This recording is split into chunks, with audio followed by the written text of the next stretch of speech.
I'm just going to have them stand next to you. Good morning. Morning. You do solemnly swear the testimony you're about to give in this action shall be the truth, the whole truth, and nothing but the truth, so help you God? I do. Can you please state and spell your full name for the record? Allison Anderson, Allison, Anderson, Anderson. Ms. Anderson, what would you like to tell the court about how this crime has affected you? Okay. Your Honor, I'm here today as the mother of a young daughter who was diagnosed with type 1 diabetes 2 years ago. It's okay. I wasn't going to cry. I got it. Okay. Type 1 diabetes is an autoimmune disease. Her immune system attacked the cells in her pancreas that produce insulin and other hormones, leaving her dependent on insulin to survive the rest of her life. She was diagnosed at 8 years old. She almost died. And she was in the hospital for many days on drips in diabetic ketoacidosis, which is an acidic state that eats your body away, and children have had comas and have had death before they get diagnosed with this condition. As her parents, we essentially have to act as her pancreas 24 hours a day, 7 days a week, never ending. And we constantly monitor her blood sugar and all of her food, hormones, stress, everything affects her blood sugar. 24 things besides food affect her blood sugar. Insulin can kill people.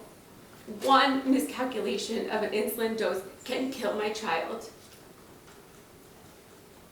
To say that the defendant was a nurse, for her to say she's a nurse, it makes me very upset because I am a licensed registered nurse. I've been a registered nurse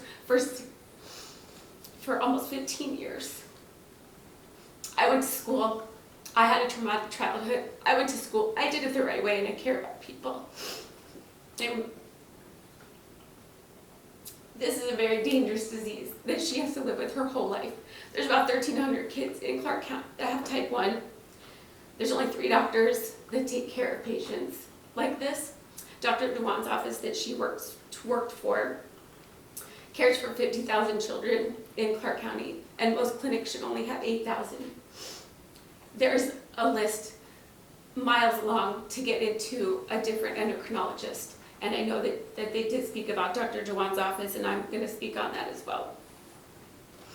This is a vulnerable place for our families, and this community is something that we rely on because it is so misunderstood. Type 1 diabetes is vastly misunderstood, and we rely on community and resources. After my daughter's diagnosis, we were assigned Dr. Dewan as an endocrinologist. At his office, I met Crystal in July of 2024 when I went to go visit this doctor that's going to save my child. And I was introduced to her as a registered nurse, which she is not. And I was introduced to her as a dietitian and a diabetic educator. She was listed on their website as a provider, as a registered nurse provider. And all of that was under false pretenses, so I trusted her. She came to me as a mom and said, I have special needs children. I'm going to care for you. I'm going to get you what you need. And she was there, and I trusted her for an entire year. She was there. She would get the medications that we needed, but she was under Dr. Dewan's care. But she was saying she's a registered nurse to my face, and she is not, and I am a registered nurse, so I'm very passionate about that.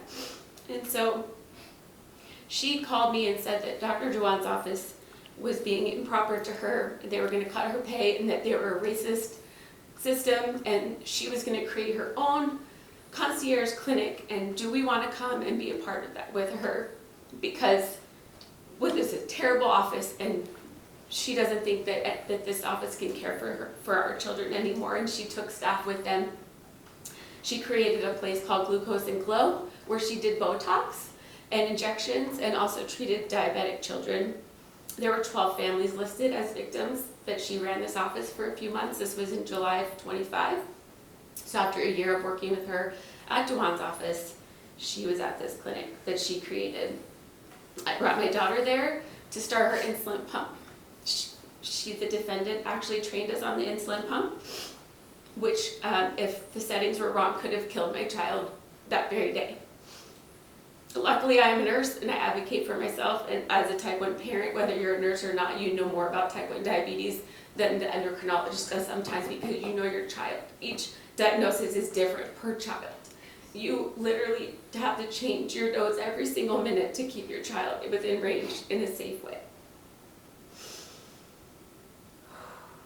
The explanation she gave me about her new practice, being in a beauty suite, made sense to me because she was building a clinic.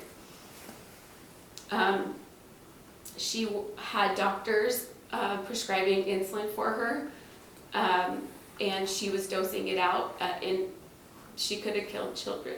To say that no kids were harmed in this is vastly untrue. As somebody very knowledgeable in type 1, if you have sustained high blood sugars, it eats your body, and these kids are likely to have trouble having babies, strokes, amputations. My father-in-law was diagnosed with type 1 in the 60s, and he died at 52, and they gave him a 30-year. They said he would die in his 30s. He had multiple strokes from the lack of treatment options from high blood sugars. So to say that these kids aren't harmed, we will find out later in their life what the harm has been done. We paid her to take care of our child. And then I had the school district call me and tell me that my child is not allowed at school because the doctor's orders that were provided by the defendant are not real. They had inconsistencies. The nurse at Clark County is the one who figured it out. And I had to stay home with my child till I could get back into a doctor to get her doctor's orders so that she could return to school. She was 9, and she trusted the defendant. And my daughter's heartbroken that somebody so kind and caring could have lied and said that they were something they were not. My daughter went to the type 1 diabetic camp in Reno last year and this year. It's a week-long camp where 100 kids get together as type 1s, and it gives respite for the families. She only wanted to go last year as her first time because she knew Crystal was going to be there. And Crystal cared for children, hundreds of children away from their parents, under the guise that she was a nurse and a diabetic educator and a caregiver, and she took advantage of our trust. I was never interviewed, even as a victim. I was never interviewed about my experience before she took a plea agreement. I did not even know that was happening. I wish I could have said more because some of the charges that she had should have stuck. And I honor the court that you have to do what you need to do in the court, but I'm just very hurt and angry because for them to say that she knows more about type 1 diabetes than someone in the courtroom is lies. She's not a licensed nurse. She hurt my family. My son, who isn't even a type 1, went to her and had care. They did a respite care at Dewan's clinic where for 4 hours parents could drop their special needs children off to go Christmas shopping because you have no one to care for them. And I left my children in her care.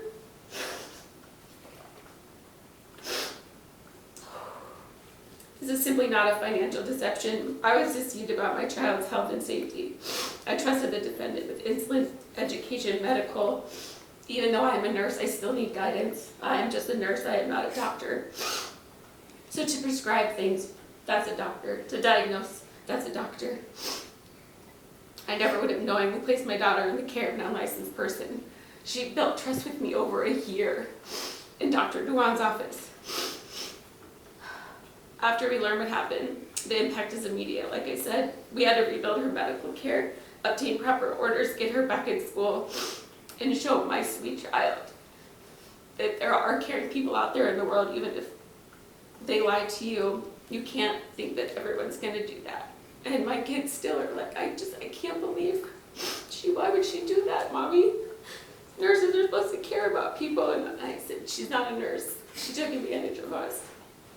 There was also an emotional impact. Like I said, they trusted. This has damaged our trust in people in our community and in systems that are supposed to protect patients. I've struggled with how someone could apparently function in those roles without credentials being discovered. I've struggled with how she could have been hired and trusted around medically vulnerable children. 50,000 children at Dewan's office. 50,000. So to say that there wasn't anybody harmed, I don't think this evidence or the research has been done to prove that. I also have struggled with the lack of answers and accountability I've seen from those organizations. She sat on the board of the Nevada Diabetic Association. They allowed her to go to camp. She flew airplanes, and she was using a fake name.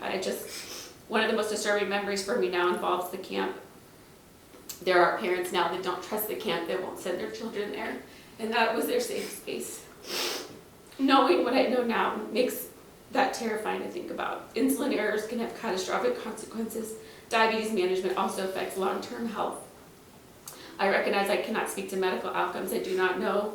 I cannot know every decision the defendant made involving every child, but that uncertainty in itself is part of the impact. I cannot go back and know what might have happened. But to say that there was no lasting harm is not true. As a mother, one of the hardest parts has been feeling as though I failed my daughter.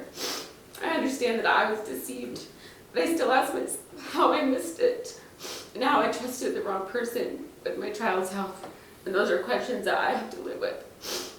I'm also here because I feel a responsibility to speak not only for my daughter, but for the families who don't feel comfortable coming today, because type 1 is already something our children battle with, and they're judged. It's a stigma, thinking that it's because they ate too much sugar when it's not.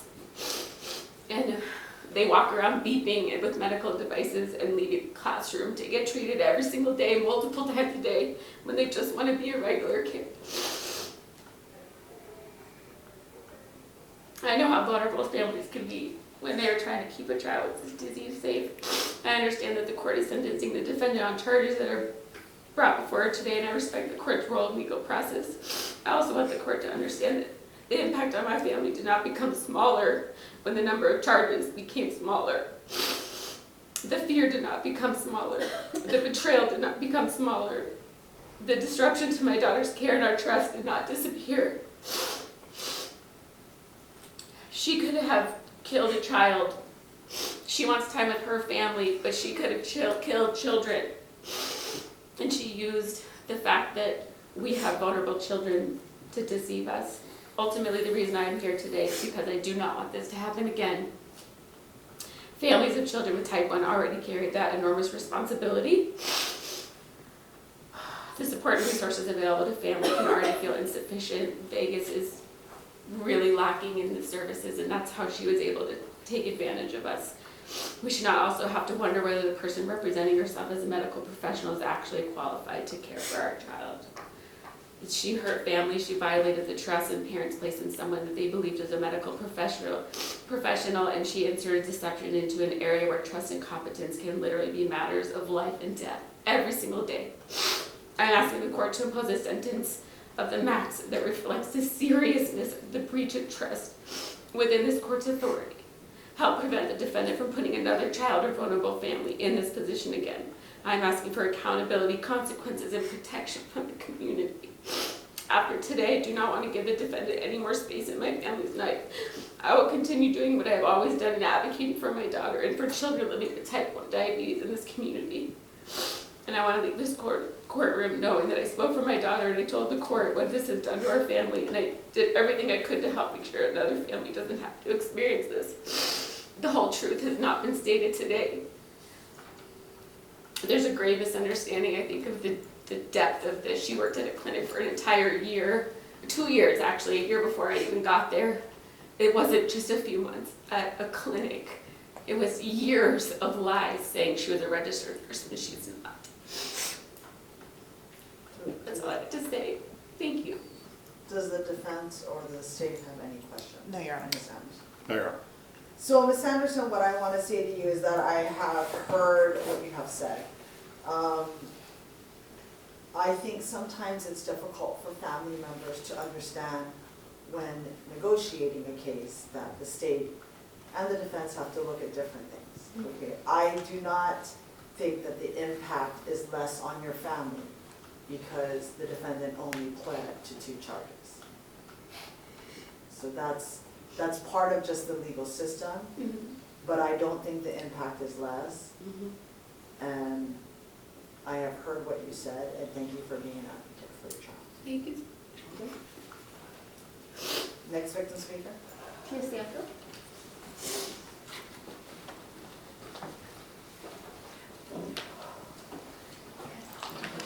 Oh, this is nerve-wracking. I'm sorry. It's okay, just take a deep breath, okay? You do solemnly swear the testimony you are about to give in this action shall be the truth, the whole truth, and nothing but the truth, so help you God? I do. Can you please state and spell your full name for the record? Tia Stanfield, Tia Stanfield. Okay, what would you like to tell the court about how this has affected your life?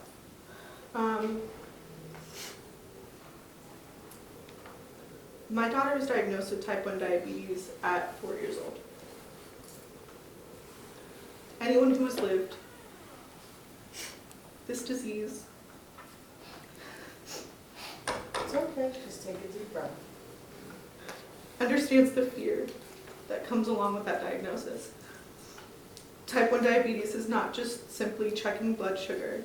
It is relentless, life-threatening, and requires constant medical management every single day. It was not that long ago that type 1 diabetes was a death sentence. Today, a wrong insulin dose can cause seizures, coma, brain damage, organ failure, loss of limbs, loss of eyesight, and death. Parents of type 1 diabetes children live with the constant fear that one mistake will take them.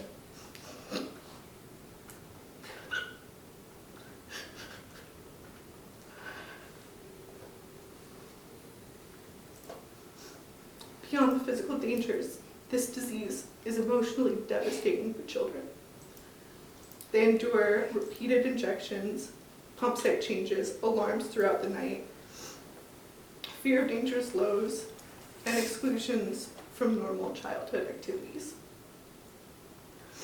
I've heard my 6-year-old question why they are different or weird, and that can be heartbreaking. Type 1 diabetes children are taught from a young age how to dodge death on a daily basis while constantly having their autonomy taken from them. Meanwhile, parents spend years learning how to keep their children alive. We are forced to place enormous trust in medical professionals because the stakes are literally life and death. We first met the defendant through Camp Vegas, a camp organized by the Nevada Diabetic Association. Later, we saw her again at the docks working under a well-known pediatric endocrinologist within the community, where she preyed upon vulnerable families desperate for support and guidance. Nevada suffers from a severe lack of pediatric diabetic resource and care. Parents like us were searching for trustworthy people to help us navigate an incredibly difficult disease. The defendant was attentive and communicative. She spoke directly to my child rather than talking about her like she was a doll that was just in the room that we needed to kind of fix. She took the time and energy to get to know my child, build a relationship with my child, and have my child trust her. Unlike other physicians we had seen, the defendant took the time to truly listen and understand our concerns. What we thought was finally finding a medical professional who cared was actually finding a woman who was exploiting our desperate need to keep our chronically ill child alive, preying on our fear and using it to gain our trust. What she did was not a harmless mistake or an issue with paperwork, and it was not an accident.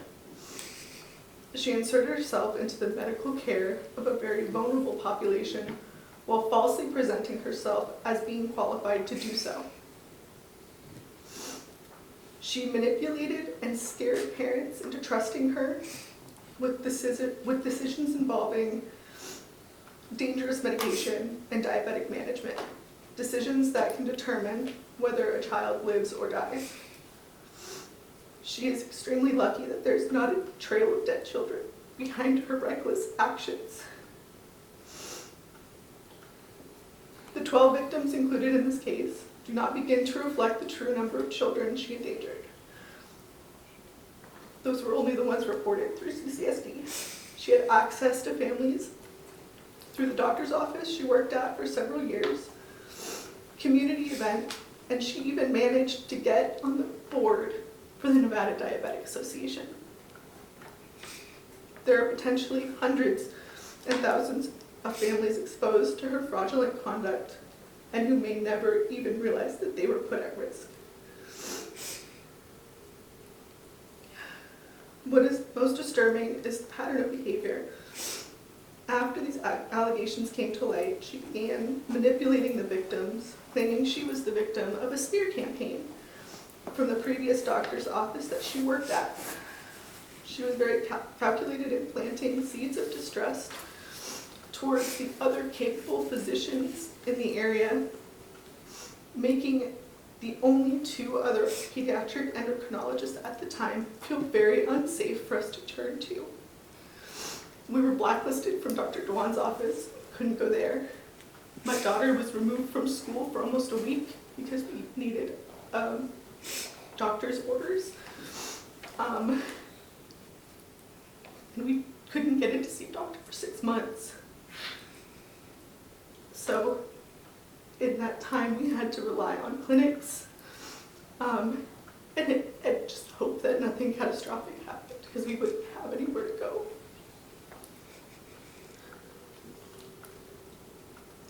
This plea deal feels like a miscarriage of justice. This case is not about fraud. It is about the calculated exploitation of chronically ill children and terrified parents. It is about violating the sacred trust families place in medical providers. It is about risking children's lives for personal gain. And even here today, she called herself a nurse multiple times. After Crystal left, our family was left without proper medical care or support because we had followed her from our previous office. We were unable to return and could not be seen by another specialist for close to 6 months. My daughter missed nearly a week of school because we could not obtain the medical orders that required to safely manage her diabetes at CCSD. We were forced to rely on temporary prescriptions and orders arranged through UNLV medical students and clinics until we could find legitimate care. If my daughter had experienced a serious complication during that time, we would have had little to no access to specialized medical support. My daughter's life was at risk from the moment the defendant walked into her life and remained at risk for long after she left. We were fortunate to already have a basic understanding of managing type 1 diabetes. However, had this happened during the first year of diagnosis, when things were still very chaotic and we're still learning how to keep her alive, I truly believe that my child would not be here. I ask the court to fully consider the gravity of what she did, the enormous danger she created, and the lasting fear and distrust left behind in this community. Families like mine already carry the burden of a life-threatening disease every day. We never should have had to fear the very people that we rely on to keep our children safe. My daughter will not speak to doctors anymore. If they try to talk to her, she just stares at them. She won't tell me when she's sick. She doesn't want to go to the doctor. She doesn't want to trust them again.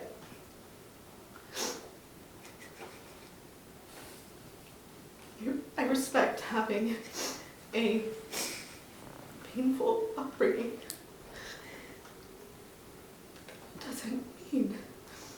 It doesn't excuse any of it. And from where I'm sitting, there was no accountability taken. There was no respect to the victims. There was no addressing the victims. There was a lot of excuses. And I'm asking that the court, please, let us see justice. Let us see accountability. Thank you, Ms. Stanfield. Does either the state or the defense have any questions? No, Your Honor. All right. So